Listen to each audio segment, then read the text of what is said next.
Welcome to a side-by-side computational comparative of the Recreational Golf Handicap System, the RGHS, and the USGA Handicap System. This comparative should give confidence that both systems are similar in their ability to predict. So let's get started. A good handicap system measures a golfer's score potential, what they might shoot on a good day. Both the recreational and USGA methods are good handicap systems. The USGA system uses the 10 best of the last 20 18-hole scores, whereas the recreational system uses the 12 best of the last 29-hole scores. This presentation tracks a golfer's recreational handicap and USGA handicap from the first posting of a score to the accumulation of 20 18-hole scores. The USGA system uses slope and course rating, whereas the recreational system primarily uses yardage and par.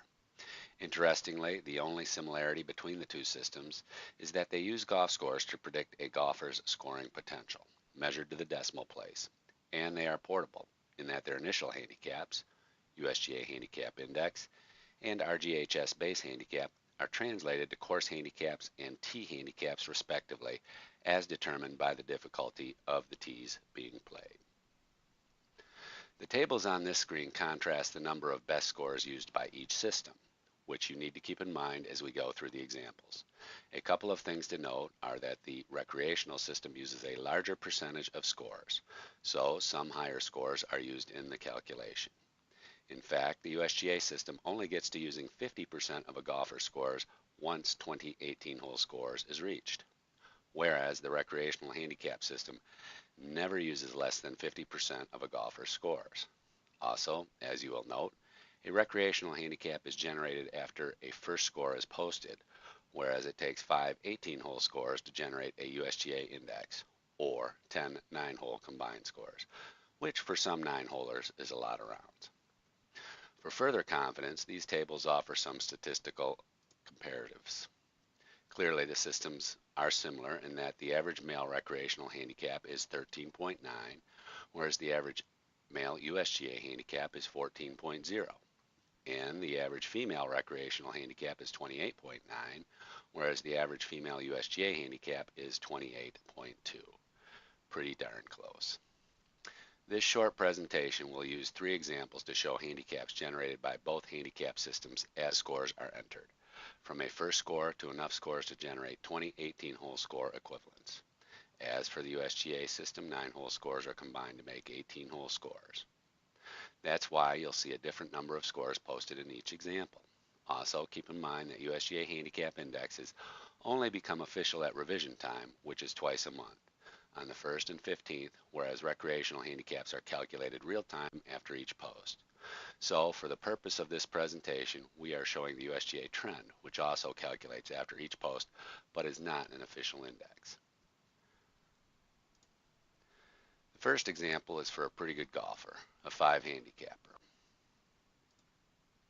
As you can see, as each score is posted, it also includes the number of holes played, the slope and course rating for the USGA side of the calculation, and the yards and par for the recreational side of the calculation.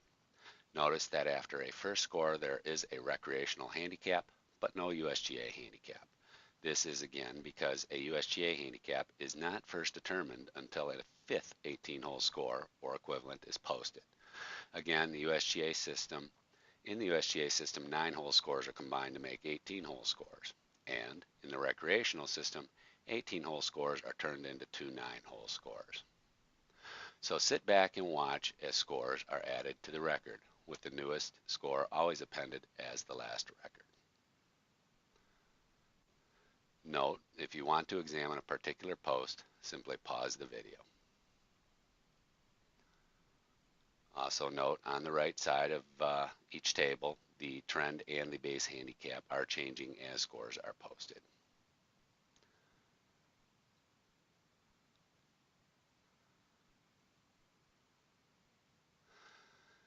Now, as we get to the final post, you will notice some scores were highlighted with a U or an R. These are the scores that are used in the calculations. Clearly, the two systems are using a different score set, yet arriving at a very similar result.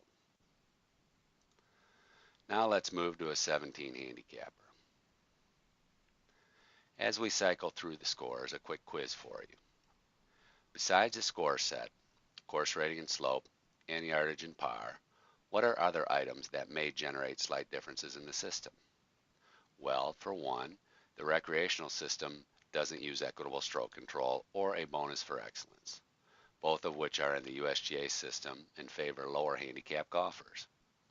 ESC was put in place to keep people from cheating with blow-up holes, which unfairly penalizes higher handicap golfers who more naturally have blow-up holes.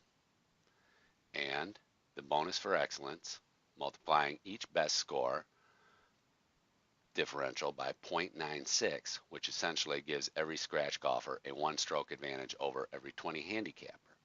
Bet you didn't know that. As we get to the final screen for the 17 handicapper, you can again see which scores are used in the calculations. Interestingly, in this example, there are a lot of old scores used in the USGA calculation that aren't used in the recreational calculation. The net effect of this is that the USGA system is much less responsive to new scores. Thereby, you could say the recreational system is a more responsive system, because it is, with handicaps changing more often, thereby more accurately reflecting the more recent playing ability of the golfer. Now in our third example, our final example, we have a 28 handicapper. As we progress through this example, you'll see it takes a lot of rounds to get the first USGA handicap because this person plays many more 9-hole rounds than 18-hole rounds. So for a golfer who plays purely 9-hole rounds, the recreational system generates a handicap after a first round, whereas it will take 10 rounds combined into 18-hole scores for that same golfer to get a USGA handicap. And unless that golfer is a core golfer, it might not be next season before the number is reached, and because it takes 40 9-hole rounds to make 20 18-hole rounds, that golfer may not have scores or may have scores dating back many years still affecting their handicap. Another interesting dynamic you may notice is that the USGA handicap system, in the USGA handicap system, a good 9-hole score can be negated if it's combined with a crummy 9-hole score. Did you notice that the 25th score of 49 is not used in the USGA calculation, but is in the recreational system, as there each 9-hole score stands on its own? Just to share how some wisdom was used building the recreational system, for decades we have heard complaints that USGA handicaps never seem to change for those who post primarily 9-hole scores.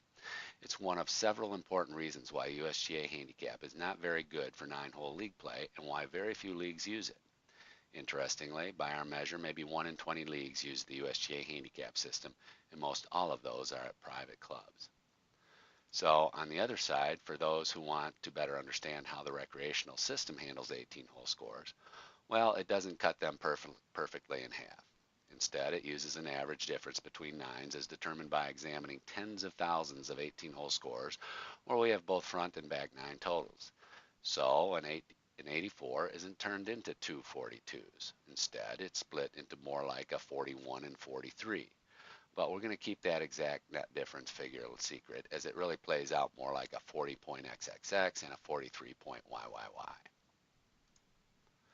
So, to sum up, the recreational golf handicap system is an every golfer's handicap system that plays well as a handicap for an individual golfer. It's very important to note that a golfer does not have to belong to a club, league, or anything to use this system.